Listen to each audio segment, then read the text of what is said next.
had decided the truth about the cave was never meant to be known. For the families, the silence became its own kind of torment. The mothers swore they received strange phone calls late at night, bursts of static that would last several seconds before fading into silence.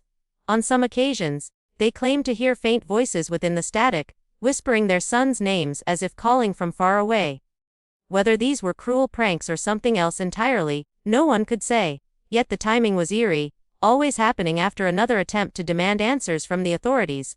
Meanwhile, the town itself began to change. Locals grew cautious, avoiding any discussion of the cave in public. Shopkeepers who once indulged curious outsiders refused to answer questions. Even teachers at the boys' school warned students never to bring up the incident again.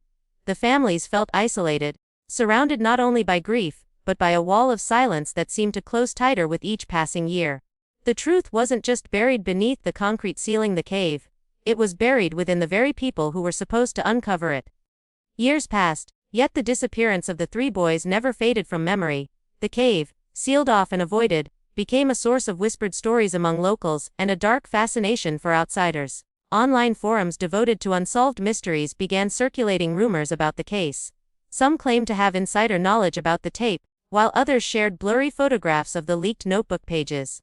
The deeper people dug, the stranger the details became, and the more the town seemed determined to deny everything. This secrecy only fueled curiosity, turning the case into something far larger than a local tragedy. It became folklore.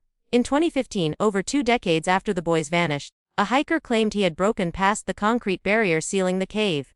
His story spread quickly online, though authorities never confirmed it. He described narrow passages that twisted deeper than he expected, the air thick and heavy, carrying a smell he could not identify.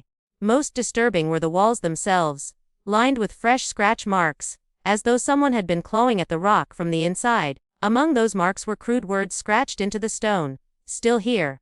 The hiker left the cave immediately and refused to return, but his account reignited public interest. Soon, others came forward with their own unsettling experiences. Campers reported hearing voices at night drifting from the forest near the cave, even though no one was there. Some described laughter, childlike, fleeting, but chilling when they realized it echoed long after it should have stopped. A few claimed to hear the sound of a camcorder clicking on, followed by the unmistakable whir of tape turning, even though no device was ever found. These accounts were dismissed by skeptics, but those who believed in them were convinced the boys had never truly left. For the families, the haunting never ended. Even after decades, the parents spoke of vivid dreams in which their sons appeared, reaching out to them from the dark.